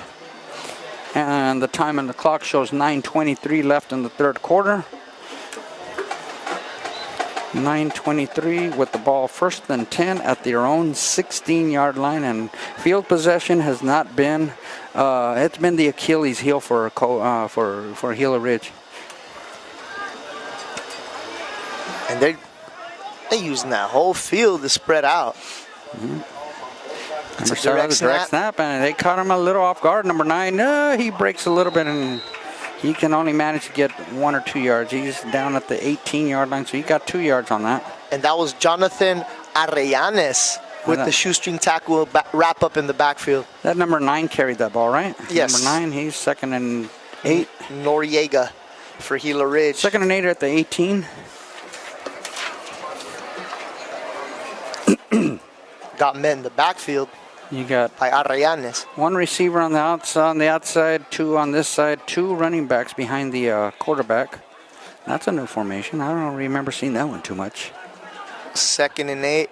What's that, split back? Yeah, well, they try to catch him off guard, and you're looking at 22 with a solo tackle on number 85. They got some positive yardage there. That's Dawson Figueroa, number 22 from Brawley. And 85 for caught that ball for Gila Ridge, 3rd down, and you're looking at here on the 21-yard line. He got 3 yards on that pass, and they're at the 3rd and 5. No, it's a 3rd and 3 at the 27-yard line. And number 85 for Gila Ridge is Jonathan Zanovich. They're marking a 23-yard line, so he got 5 yards on that pass. 3 and short. 3rd and 3. Can the Hawks convert? And continue that clock and have that clock still running. Oh, man, bobbled the snap and bounced it off his helmet. Oh, it's off a fumble. comes loose. He got that ball batted out of him. It was the correct term is he was holding it like a loaf of bread, and somebody knocked it out of his hand. That's an old term. I remember him back in the days. And they lost a good. They're down back to the 17. So number 7 minus. And that was Daniel. He lost 5. Daniel Calzada, number 53 for Brawley, who jumped on. Yeah, they're back at the 17 now. So that's a long. Number 21 is punting. And you have is it number 10 again? Uh-oh. They have too many players on the field. Somebody does. Yep. Hey, you know what? If you're going to try to score on Brawley, I mean, hey, why not try to sneak on 11, 12 players on the field? They broke with 12 players, so that's illegal procedure. So now they're at the 12, 4th down. Penalty 5 on Gila Ridge. And he catches the ball, and he's got a punt. It's a very short kick. Well, the funny thing about that punt is everybody there, you can hear him from down here. Get away, everybody, get away from that ball. Poison. Get away from that ball. That's a 1st down and 10 at the Gila Ridge, 35-yard line.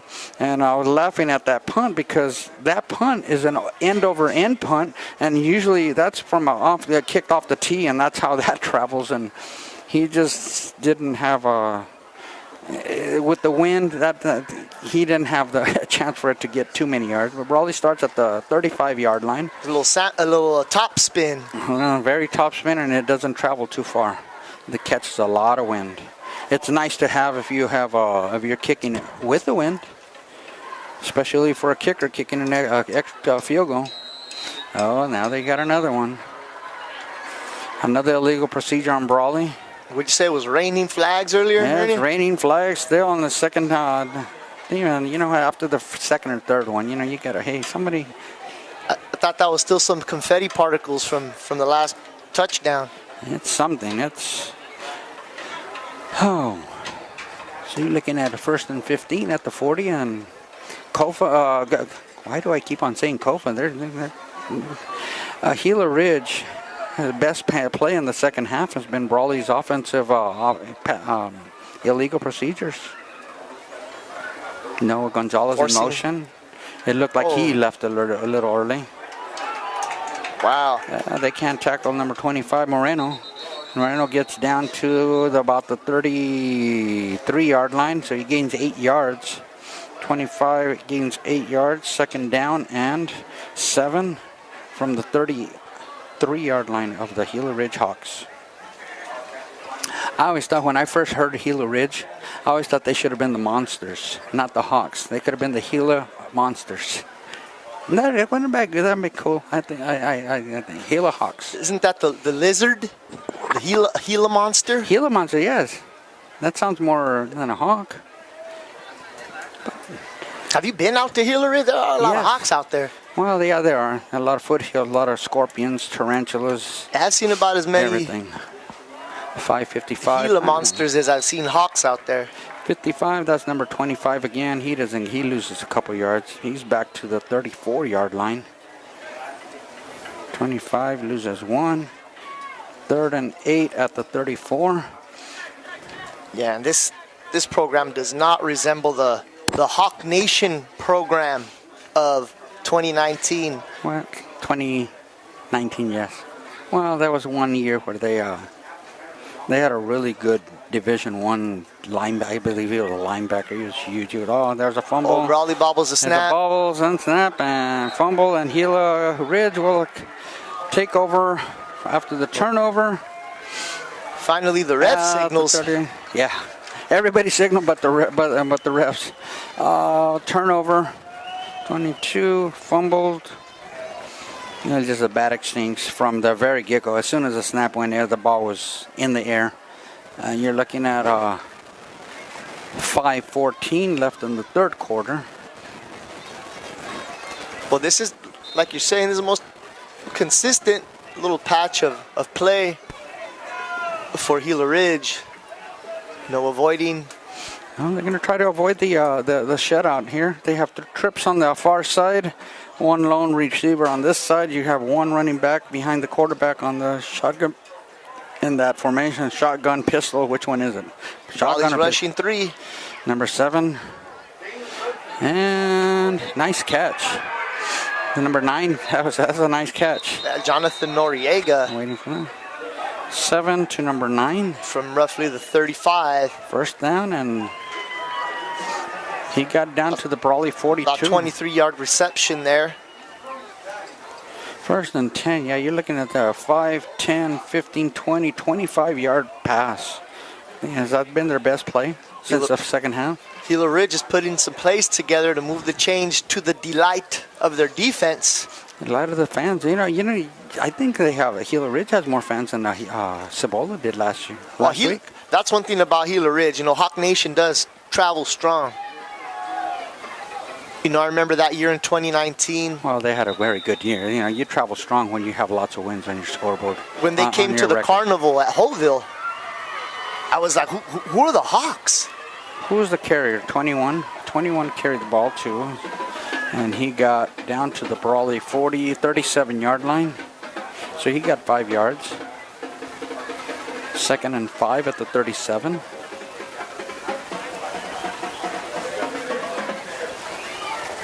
Gila Ridge has managed to avoid some mishaps to keep this drive alive. And you're looking at 3:55 left in the third quarter.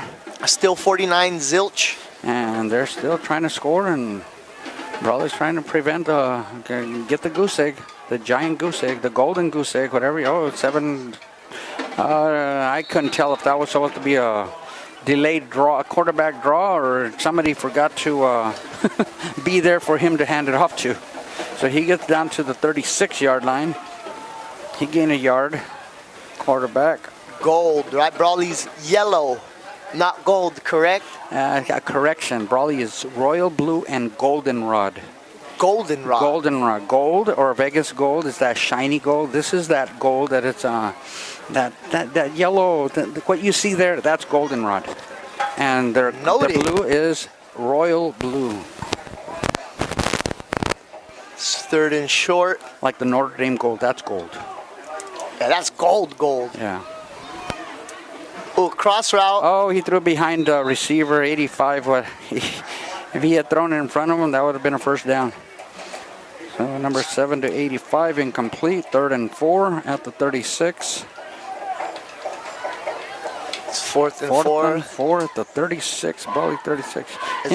He just threw it behind the receiver. He had only one hand, and it hit his hand, but it did not catch anything else. That was an uncatchable ball. Now, this drive's lasted over 4 minutes. Let's see if this isn't the rally killer here. Well, 2:52 left. That stopped the clock with that incomplete pass. Everything else was moving the clock. So, and then on the fourth quarter, it's going to be a running clock. You're looking at number 7. Oh, and he went to number 31, went for the ball. And number 9. Jonathan Noriega again. So after a 27-yard reception. That's he got 16 yards on the first 10. 16 yards to the 20. No, 15 yards. He got down to 21. 1 yard away from Gila Ridge's first red zone. And yeah, well, red zone trip. Like John Madden says, I see they can make it into an end zone trip. You're looking at the deepest penetration they've had all game. And what set it up was the Brawley penalties. And he's wide open. And you're looking at number 3, Noah Gonzalez, who nearly had an interception, a batted ball, and possible touchdown by number 9, who it looked like he could have pulled it out, but no, it was. And it looks like Gonzalez teleported over there. I could have swore he is fast. Noriega had a wide open touchdown right there in Coffin's corner. Yeah, Noah Gonzalez, he has a lot of heart. He is a speedster. Yeah, that was some explosiveness. Clock stop. 2nd down. 2:16 left in the third quarter. Gila Ridge's most effective drive of the night so far. And he missed the ball at number 85. And they've done it by way of, aerial attack. Stops the clock again. That Tran Noriega combo, this drive has showed dividends for Gila Ridge. 3rd down and 10, 2:12. Will Gila Ridge score? And it's like, it looks like it's 5 and ins or 5 and outs. You know, Brawley may be prevent style defending to just not give up a big play, you know.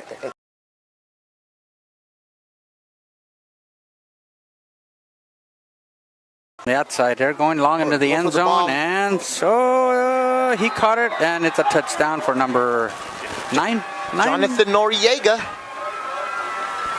Throw it up in the air. Let's see. Hopefully, good things happen, and that's number 7 to 9 connection, right? Yeah, yes, number 9. Yeah, Tranda Noriega. 7 down 9, 21-yard touchdown pass with 2:06 left in the 3rd quarter, and you're looking at Gila Ridge. Cracks the goose egg. Yep. The golden goose egg is cracked, and they get to go, at least go home with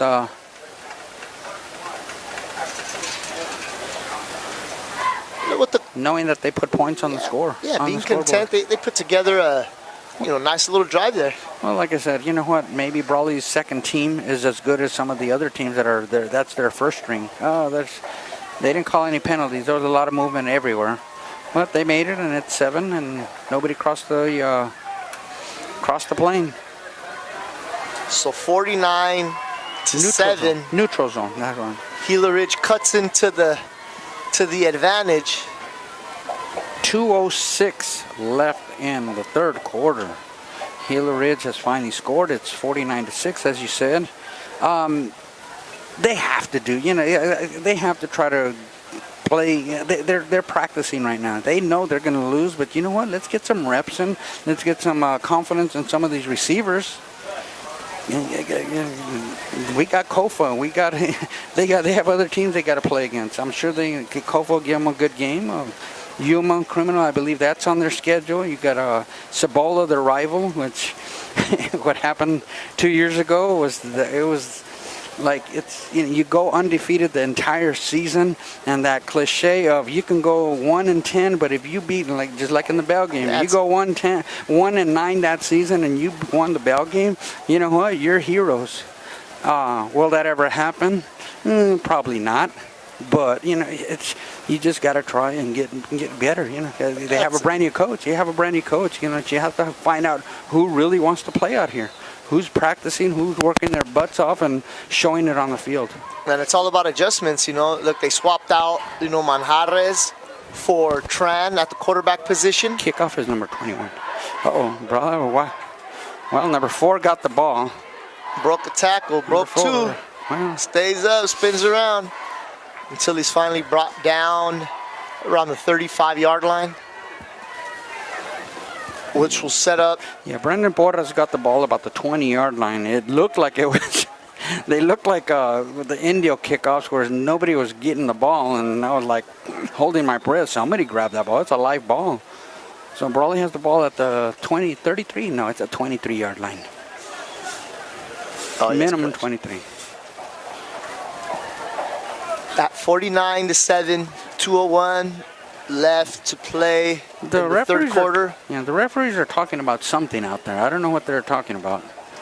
But the head white cap and this, he counted the players 2, 3, 4, 5, 6, 7, 8, 9, 10. They have 10 or 11. They got everybody in the box. They're going to stop that run. Look like another 25. Yeah. Moreno doesn't get much. He's only going to get about a yard if he fell forward. Well, you could see how a second team, would have, or a second unit would have, he didn't get a yard. Areas to not execute. They have a lot of motion before the snap. Yeah, 2nd and 10. He didn't get any yards on that. If he got a football length of that. You're looking at, as the clock winds down with 1 minute 26 seconds left in the 3rd quarter, you're looking at everybody's in the box. So if Moreno can break through that line without getting tackled, it's going to be a touchdown. Unfortunately, there are just way too many white jerseys waiting for him, and he doesn't get yardage again. It's us. 3rd down and 10 at the 23-yard line. And if Gila Ridge stays bunched up like that, they'll be susceptible to a nice little play action mom. Well, this is the second. I have not seen them pass, and the 3 blowouts that they've had against Indio, against Cebola, and this game, they're not going to do anything like that. A misdirect is something where, they give it to somebody running around the end, like this, a pitch out. Oh, that penalty! You have a. See, that's what I mean. It's an illegal procedure. They have so much going on before the snap. If you're not practicing that in real time, repetitively, it's not that easy to get all those moving parts in unison. Now you're looking at 3rd and 15, and they've managed to get 8 yards, 16 yards total offenses entire second half. Plus Brawley. Plus about 20 yards penalties. So they're going to wait till the... We'll take it into the 4th. They're going to take it in the 4th, and there should be a running clock after this. You're looking at the end of the 3rd quarter. And for those of you who don't know, a running clock means accelerated clock, that no plays, no dead balls. No play stops. No play stops it. I don't believe it. I don't know if I don't think injuries or timeouts. I don't know if I'm sure timeouts should. I don't know who calls timeouts during that, because you really don't need a timeout. Well, I'm not going to say no names, but I know some coaches who will not take a timeout into the locker room. Yeah. And let's take this time to thank some of our sponsors. We got Barnitsky Vision Care, One World Beef Packers, Desert RV, A&R Construction, The Man Company, Fry Chapel and Mortuary, Brant Beef, Ojeda Industries, Hart Insurance Centers in Brawley and El Centro, Carter Taylor in Lidco, the Dom Team for Real Estate, Brownies and the Town Pump, Smith & Kendall Insurance and Real Estate, Johnny's Restaurants in Brawley, Imperial and El Centro, Clayton Drain Tile Maintenance, Clicka Parker Insurance, OK Rubber Tire Co., Jordan Central Implements. And this is Javier Guerrero and Ernie Ramos subbing in for Tom Ronco for the Desert Review Sports, Imperial Valley news that matters to you.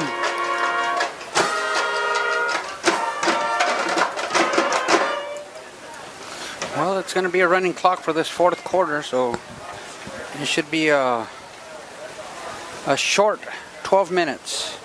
And that should have been an illegal procedure, Brawley again. I don't know. They didn't stick to the running clock. I think they're calling it, unfortunately, on Noah Gonzalez. I think he's taking a step forward when he goes in motion. It doesn't start because they never started. It was a dead ball, so the clock can't start yet until an actual play is run. So now it's 3rd down and 20 at the 13, and you're looking at... I think they're calling it that he steps forward, because I don't see anything else that's happening on that play. He steps forward. Maybe that. That one he didn't. And Noah Gonzalez is tackled way behind the line of scrimmage. Oh. They just, that's what happened in that. They weren't fooled. Something was going to happen on the outside. And unfortunately, Noah Gonzalez had nowhere to go, and he lost. He went down at the 6-yard line, so he lost 7. And Brawley has a 4th down and 20 from the 7-yard line. The scoreboard is showing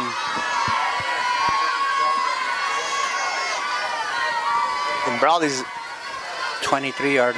Brawley's 23 high. Okay, we're not going to utilizing all the time on their time clock. On the play clock. And number 42, Tanner Carranza, is going to be punting. Nice snap by Mackay, Washington. Nice little line drive kick by Nuna, and 21 takes it off the line, and he takes it at the 37, and he went down to the 31, 32 yard line. That was a bold move by Was that number 3? Galaz there. No, what number was that? Who caught the punt? Yeah. Number 21? Number 21? Yeah, that was if you know, 10:43. there's no root margin for error there. You drop that ball, and that's a scoop to pay dirt. Yeah, it was 10:40 when they finally exchanged possessions. Gila Ridge is going to take over 1st and 10. Let's see if we see it, some more of that Tran-Noriega connect. Long pass. Oh, They went for it. Number 10 wanted it. Number 10 was looking at possibly David Camacho. He shined last week. Daniel, it's David Camacho. If they keep chucking that ball out there aimlessly, 31 yard line. the Wildcat defense, the secondary, will pick one off, regardless if it's a second unit. Well, They've had their hands on it. The ball's floating up in the air, so he might overthrow it, underthrow it, so something might happen. So there. Everybody in the stadium knows he's going to go to number 9, to Noriega. Or 85. 85 been getting some balls. You got number 12 on this side. 85 being 85. Zanovich. He had a nice reception early on. And nice catch by number. They're going to give him momentum all the way to the 20 yard line. And that was number 12. Yeah, Tran rolled out and hit Michael Morris there, number 12, on a cross route there. 1st and 10 at the 20, so he got 11 yards. Pretty tough throw, rolling out to his right, threw against his body to complete the reception. What's that? That's the opposite way. If you're not supposed to throw when you're running and throwing against the. No, yeah, he broke that rule. Yeah, you're not supposed to run and throw against your body. He made it though. He has a strong arm. Yeah, tough kid. If anybody can do it, it'd be a kid. And he's not starter. He built wasn't like the that. Starter. He wasn't the starter. And see, that's what we're talking about, adjustments. For what reasons, we don't know. Yeah, nice little throw, and he's wide open in the end zone right there. Number 8. Yeah, Tran hits Benjamin Hendershot for 20 yards out. And the clock's going to keep on going at 8 minutes. For Gila Ridge's second touchdown of the night by way of airstrike. On second team, so it's... Got some moral victories to be had. Will they go for 2? No, they're going to go for 1. You're looking at 12 and 21 are out there. They're waiting for another player. They're waiting for number 11 players. They only have 10 on the field. One more. No, they only have 9. Now they have 10. They only have 11 now. Those are signs of, those are signs where, football-wise, it's those little things that just frustrate the heck out of the coach. Come on, this is an extra point. Come on, you need 11 players out there. You know who you are. You've just scored. That's blocked. He kicked it right into the backs of play. And you have a penalty flag on the opposite end. I think they're going to call offsides on Brawley. They're going to call offsides on Brawley. The end player on the far end looked like he went a little early. Neutral zone infraction. A lot of people don't understand what the neutral zone infraction involves, and what it is that there's a line between the football. That area between the football is nobody can enter that, which is at each point. The side on the offense, they're supposed to stay on their side of that football point, and the defense, the exact same. So once you cross that, it's a neutral zone infraction. Especially on the defense. Offense can't move, so that's going to be an illegal procedure. Or they can be lined up in the neutral zone. So that's the difference between offsides and a neutral zone infraction. Yeah. Oh, and bad snap. Yeah, that's no good. Oh, man. Ills. That wasn't good. Or number, is that number 7 or number 1 holding? That was the quarterback. That was Manjarres, number 1. Unfortunately, he paid the price for that touchdown pass because that was a hard tackle on him. Extra point is no good. No good. 49-13, and with the handful of mishaps there at the goal line, 5 minutes left. the clock's already bled down to midway. Brawley will get the ball with 5 minutes left in the game. Maybe they like that 48-49 against these Yuma schools. What they have against 49-8 against the 49-8. Well, I mean, Gila Ridge thus far has done the most damage to the Brawley defense, if you could even say that. To the Brawley second unit defense.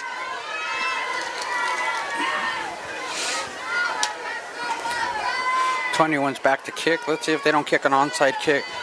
Try to get the ball and score again. I mean, you play to win the game, as San Diego State alum Herman Edwards says, right? It's not to win the game. You know you're not going to win the game. But you sure can practice. Look at that kick. Into the end zone. At game-type situations. You want to practice something where you're going to need later on. Maybe an onside kick will win you a game later on in the game in the season. So you want to practice it. Get your kicker to kick the ball, top it, and maybe you can score one more and put 20 on the board instead of the 13 that you're going to go back home with.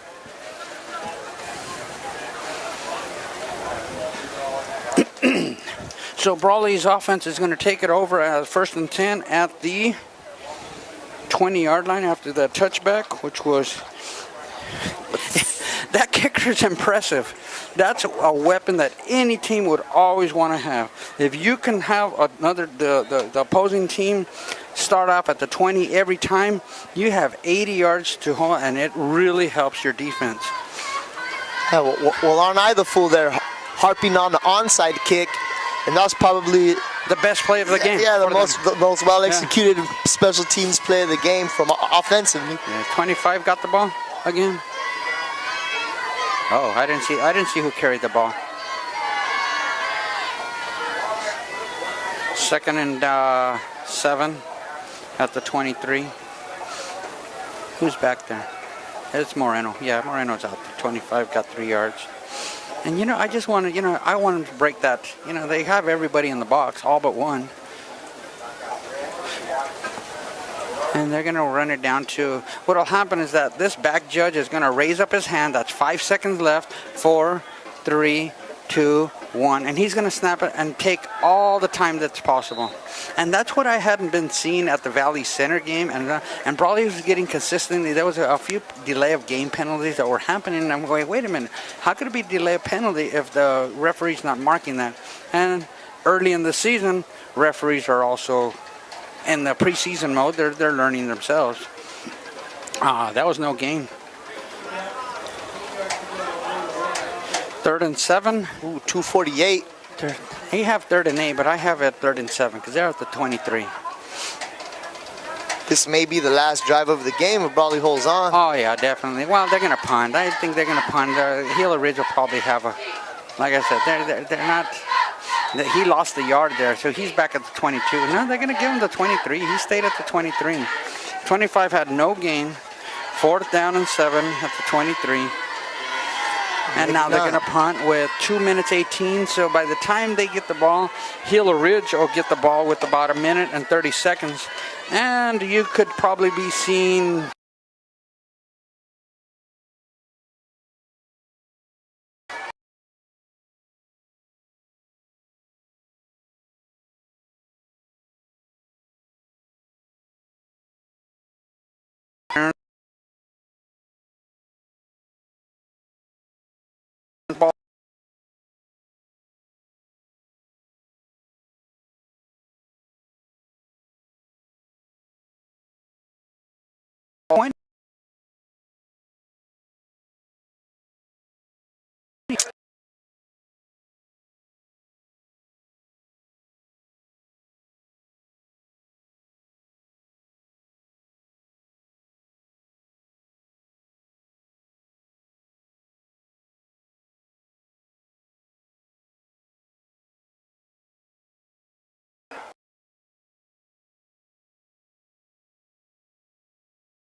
later